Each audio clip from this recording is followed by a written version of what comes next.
Во студиото со доктор Бојан Трајковски, матичен лекар, разговараме на најактуелните теми периодов, а тоа се аерозагадувањето и сезонскиот грип. Докторе, добро утро.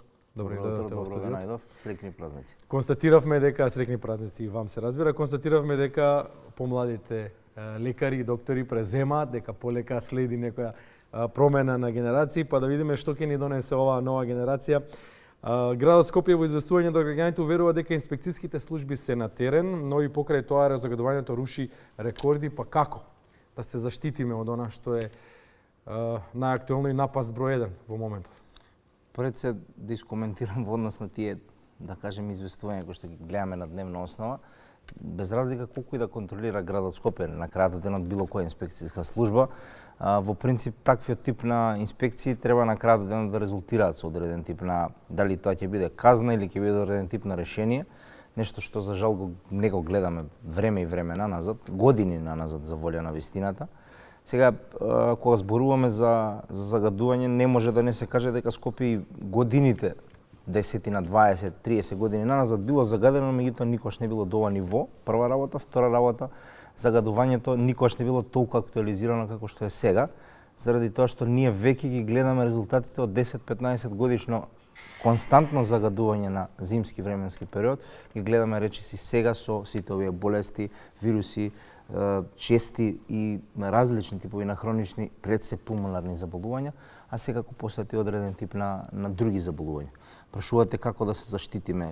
Веројатно тоа е едно од прашањата кои што генерално ретко кој може конкретен одговори. Кој ќе добие некаква награда. Најверојатно да, заради тоа што сепак ние сите го дишиме тој воздух или веројатно треба со боца кислород да сме на грб, па така да шетаме. Единствената заштита која што е реална и можна во Македонија или општо на било кој што е во одреден загаден простор, покрај таа N95 маска или маска со филтер која што би можел на секојдневна основа да ја носи, која што порано се смеевме на кинезите кои што ги носеа, меѓутоа и тоа како барем малку од малку ќе направи разлика, нема да дозволи директно влегување на тие PM10, PM5 и PM2,5 честички во респираторниот тракт и секако со самото тоа низ крвоток и низ целото тело.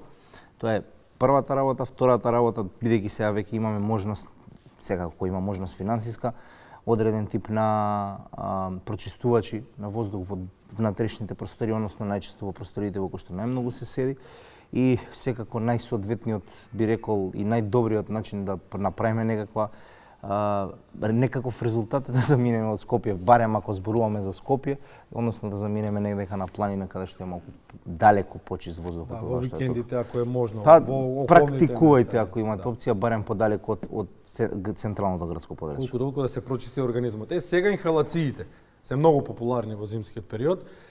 Дали на своја рака треба граѓаните да, односно луѓето, дали на своја рака треба да преземаат, да бидат диагностичари сами на себе, колку и какви инхалации се дозволени во текот на овој период? Па видите, дали треба да преземаат нешто на своја рака, јас би рекол оние народни природни лекови нема никаква штета да се користат, и тоа во принцип генерално луѓето си го правеле назад време. И не секогаш имало порано па можности да дојдат до лекар, па обично и самостојно. Ние велиме бабини деветини биле користени и најчесто и помагале. Со тоа што една работа која што треба да се нотира е дека доколку сте во можност и имате простор да посетите лекар, тоа да го направите. И тоа е апелот кој што секогаш го даваме, меѓутоа една работа која што мора да ја нагласам, да не одите на лекар првиот ден, да не одите вториот ден, негде веќе после трети, четврти ден. Зошто? Заради тоа што секое ваше појавување на лекар на прв ден апсолутно ништо нема да значи за нас како лекари, дека дијагностиката е многу минимална и немаш можност да направиш речиси ништо. Обично се случува, имам температура, кога ќе го прашаш пациентот, он ќе ти каже утрово добив, па сега дојав на лекар. Тотално ни се врзани рацете и немаме апсолутно никаква можност да направиме дијагностика. Така да првичниот апел е да ако веќе идат на лекар и барат консултација од лекар, тоа да биде барем неколку дена во континуитет одредена состојба, со оглед на тоа што ќе ни треба можност и ние да успееме да направиме соодветна дијагностика, односно да ги препознаеме симптомите и соодветно да ги дијагностицираме истите и на крајот денот и потврдиме и третираме. И сега третирањето, во принцип најголем процент од состојбите кои што се случуваат пред се на респираторен план, односно преку респираторна патологија која што е изразена, генерално се случуваат од вируси. најголем процент, има одреден процент кај што се бактерии со оглед сега на школска година, па тоа го гледаме тие пренесувања на на бактериите од деца на родители, од родители на деца, иако повеќе примарно од деца на родители.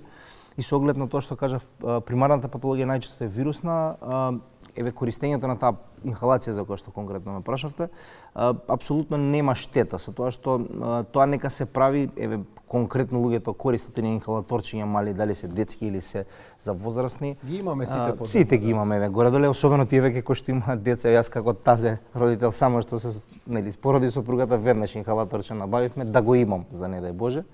Така да физиолошкиот раствор е сосема доволен за некаков старт.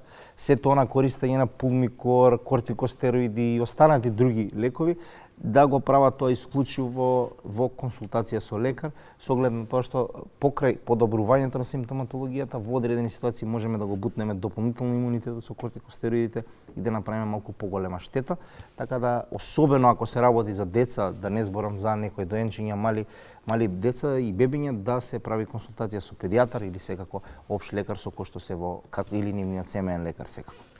Дали вие како доктори се соочувате со, споменавте дека промени се случуваат во животот на луѓето, меѓутоа дали се соочувате со новонастаната состојба, се почести се појавувањето на алергии од загаден воздух, оваа прашина веќе не е онаа прашина која што ја знаеме од минатото, туку е црна, темна, со секакви честички, многу е честа и многу е количински ја има. Не е толку честа колку што би рекол континуирана е, тоа е мислам дека посоодветниот збор. Континуирана е посоодветно. Значи имаме денови на загадување, не имаме ден, два, три, туку имаме цела недела, две, три во континуитет и тоа збориме за високо ниво на загадување.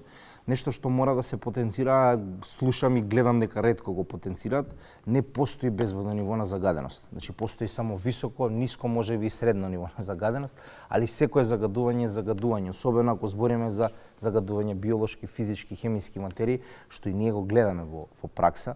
Сега да, може да зборуваме за причините на загадувањето на Скопје, дали тоа ќе биде градежната експанзија низ годиниве, дали тоа големиот број на возила, начинот на грејење во Македонија, дислоцирањето на оној пред се, да речеме, медицински отпад или отпад кој што го правиме дрислање на 10 на километри од Скопје, што е за мене недозволиво во таков регион, во ваков тип на град кој што е веќе милионски да се случува. Во принцип имаме сериозен проблем да ние направиме дистинкција за тоа кој ден е безбеден, кој ден не е безбеден и како ние понатака да направиме одредена заштита. Главната проблематика е што тие PM10 честички и PM5 и PM2,5, колку што се помали, толку се поопасни, толку повеќе прават одреден тип на проблематики. Проблематиките се широки, од промени во респираторниот, кардиоваскуларниот, нервниот систем, па дури и промени во утробата, односно кај оние мали новороденчиња, здравје Боже, кои што уште се во утробата на мајката, дури таму гледаме промени и сите студии покажуваат дека ќе гледаме промени понатака. Така да, во принцип, мислам дека промената, особено ако сакаме да направиме промена, ќе треба да појдеме прво сите од самите себе, не очекувајќи дека само тоа ќе го направат градските, односно државните власти. И тие промени кои што ги гледаме во здравјето, особено го спомнавте алергиската природа, се смета дека некаде до 2000, првично беше 2025, меѓутоа можеби малку ќе се пролонгира тој временски период, дека на светско ниво, не само на Македонија, бројот на луѓе кои што се викаме атопичари, односно луѓе кои што алергиски ќе бидат афектирани, ќе биде негдека секој втор. Тоа значи дека еден од јас и вие веројатно ќе има одредени алергиска симптоматологија, а речиси да не познавам човек во Скопје кој што не се жали дали тоа ќе биде од одреден тип на горно-респираторна патологија, синузит, тонзилит, главоболки и слично кој што се од нас двајца има еден таков. Па затоа велам, еден од нас двајца веројатно во ситуацијава јас е можам сам да кажам. И јас, значи одреден тип веќе и двајцата. Така да тоа е главниот проблем, ќе го гледаме тек во наредните години. Тоа е само големиот проблем што не е, мислам дека едно од работите зошто не се алармира или ајде да кажеме зошто немаме ургентно решавање на проблемите, затоа што ние резултатот од загадувањето не го гледаме веднаш, го гледаме за десетина години од сега. Така да веројатно и особено нашите деца ќе гледаат сериозни проблеми, ќе гледаме и ние на повозрасни години. За жал, само би рекол, најпросто кажано, Господ нека ни е на помош, затоа што не гледам речиси никаква стратегија на средување и промена некаква на таа ситуација. А сето тоа ќе се одрази врз квалитетот на животот и веќе се одразува. Другото актуелно прашање, настинка, грип, вироза. Колку овие термини се исти, колку се различни, како ги препознавате и како ги третирате веќе кога споменавте диагноза, нели, да доаѓаме или да не доаѓаме првиот ден на лекар? Препознавањето најчесто се случува преку откривање на симптомите и нормално преку одреден тип на земање на анамнеза од страна на пациентите. Ретко правиме диагностика вирусна, значи конкретно за каков тип на вирус станува збор. Вообичаено тоа се случува кај пациенти кои што гледаме да речеме константна перзистентна кашлица, недела, 2-3, каде што третираш, најчесто третирањето и се случува согласно она што ни се претходни искуства. И доколку гледаш дека нема никаков резултат, веќе тука правиш подетални испитувања, тоа најчесто е пневмослайд или одредени респираторни панели, кај што потврдуваш вирусно присуство.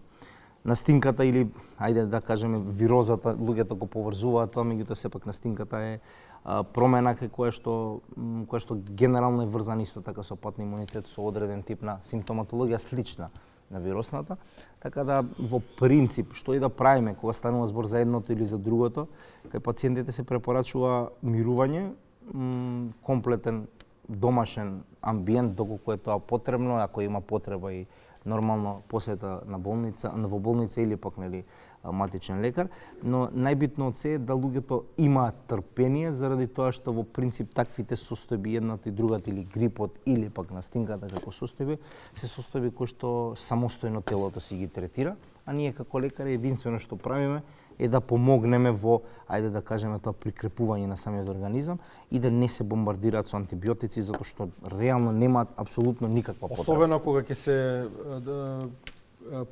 температурата кога ќе стане поголема, нели, тоа е одговор на организмот, тоа е реакција. Температурата и треба да е присутна и ние велиме дека кога има температура ние веќе имаме реакција на телото. Заради тоа и апелот е да таа температура да ја остава да движи, да речеме, на нека вредност 38 со 5, 39, тука веќе да се напијат одреден антипиретик, парацетамол, аспирин или што и да конкретно луѓето земаат, па потоа веќе заради тоа што било какво нагло симнување на температурата подразбира и нагол пат на имунитетот, а со самото тоа и подолгорочно третирање или лекување на пациентот. Антибиотик да се допива до крај или?